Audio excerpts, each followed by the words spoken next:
दोस्तों आज के समय में सब कुछ एक बटन के क्लिक पर उपलब्ध है, यहाँ तक कि मानव जीवन के सबसे बुनियादी पहलू जैसे कि भोजन और सामाजिक मेलजोल भी। लेकिन हमारे शुरुआती पूर्वज इतने भाग्यशाली नहीं थे। कहने की जरूरत नहीं है कि सबसे पहले के लोग शिकारी थे, क्योंकि वे खुले में रहते थे। उन्हें भोजन पैदा करने के लिए अन्य जानवरों का शिकार करना पड़ता था, पौधे और फल इकट्ठा करने पड़ते थे। उस काल में जानवर बहुत तेज होते थे, उनके बीच जीवित रहने का मतलब था शुरुआती लोगों को भी उतना ही तेज, सतर्क और तेज दिमाग का होना जरूरी था। वैसे तो आदिमानव का जीवन बहुत से पहलुओं में बटा है। आज की वीडियो में हम आदिमानव के जीवन के अलग अलग जीवन शैलियों के बारे में जानेंगे और आदिमानव की विभिन्न जानकारियों को आपके सामने रखेंगे। इस वीडियो को शुरू से लेकर अंत तक देखते रहना और आप सभी से निवेदन है कि अगर आप लोगों ने अभी तक इस चैनल को सब्सक्राइब नहीं किया है तो प्लीज सब्सक्राइब कर लेना। दोस्तों सबसे पहले शुरू करते हैं एक संग्रहकर्ता या शिकारी के रूप में आदिमानव का जीवन कैसा था। दोस्तों आदिमानवों को पौधों और फलों का अच्छा ज्ञान था। अन्य जानवरों की तरह इनका जीवन खानाबदोश था। इनके खानाबदोश जीवन के कारण थे, जैसे किसी स्थान पर भोजन आदि संसाधन कुछ समय के बाद समाप्त हो जाते थे।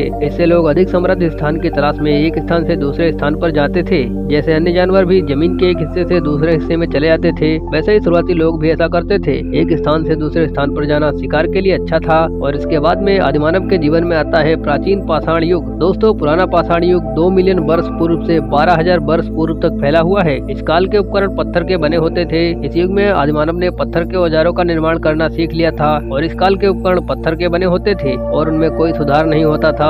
इतिहासकारों का मानना है कि ये उपकरण 20 लाख वर्ष पहले बनाए गए थे, जिसके बाद 10,000 साल पहले विकसित किए गए औजार बहुत छोटे और बहुत तेज होते थे। पत्थरों के अलावा हड्डियों और लकड़ियों जैसी कठोर वस्तुओं का उपकरण बनाने और कई अन्य उद्देश्यों के लिए उपयोग किया जाता था, जिसे मिड स्टोन एज के नाम से जाना जाता है। दोस्तों इन सब के बारे में जानने के साथ आपको यह भी जान लेना चाहिए कि पाषाण युग के दौरान चारों ओर बर्फ ही बर्फ थी। पृथ्वी पर लगभग कोई वनस्पति नहीं थी, जिसका कारण था हिमयुग। दोस्तों आमतौर पर माना जाता है कि पिछला हिमयुग कोई 25,80,000 साल पहले आरंभ होकर 11,000 साल पहले समाप्त हुआ। ग्लोबल वार्मिंग के बाद हिमयुग रुक गया, क्योंकि 12,000 साल पहले बर्फ पिघलनी शुरू हो गई थी। हिमयुग के अंत ने भूमि के विशाल स्थानों को खाली करने और वनस्पति को बढ़ने के लिए गर्म तापमान का मार्ग प्रशस्त किया। और अधिक वनस्पति का मतलब जानवरों और पौधों के लिए भोजन की बेहतर उपलब्धता है। यह वह अवधि थी जिसके दौरान हमारे रोजमर्रा के स्तनधारियों का प्रसार हुआ। बर्फ पिघलने के बाद विश्व के अधिकांश भाग में घास परिवार का विकास होने लगा। आज के समय में प्रयोग होने वाले गेहूं, चावल और मक्का घास परिवार के ही भाग हैं। दोस्तों ऐसा कहा जाता है जहाँ जल है वहीं जीवन है। नदी के पास का परिवेश हमेशा समृद्ध रहता है और प्राकृतिक वनस्पति की उपलब्धता प्रचुर मात्रा में होती है।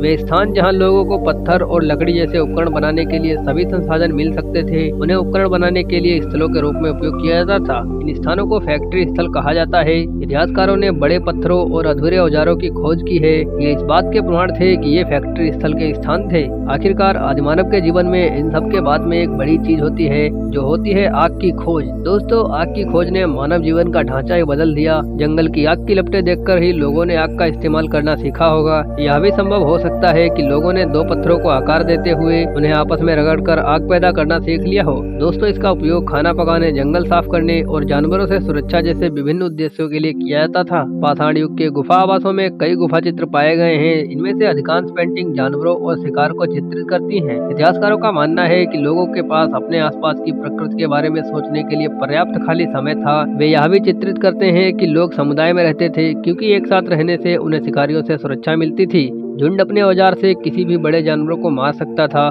वहीं पुरुष शिकार करते थे और महिलाएं गुफाओं में रहकर बच्चों की देखभाल करती थी और जरूरी फल फूल आदि इकट्ठा करती थी। जितना आसान हमें ये सुनने में लगता है, उतना आसान ये था नहीं, क्योंकि शारीरिक रूप से इंसान कभी भी किसी शिकारी जानवर का सामना नहीं कर सकता और आदिमानव का जीवन बहुत ही ज्यादा संघर्ष भरा होता था। दोस्तों इन सब पर हमने पहले भी वीडियो बनाई है, वो वीडियो आप लोग जाकर देख सकते हैं। और अगर इस चैनल की वीडियो अच्छी लगती है तो इस चैनल को सब्सक्राइब जरूर कर लेना और हमारी वीडियो को अपने दोस्तों में भी शेयर कर देना।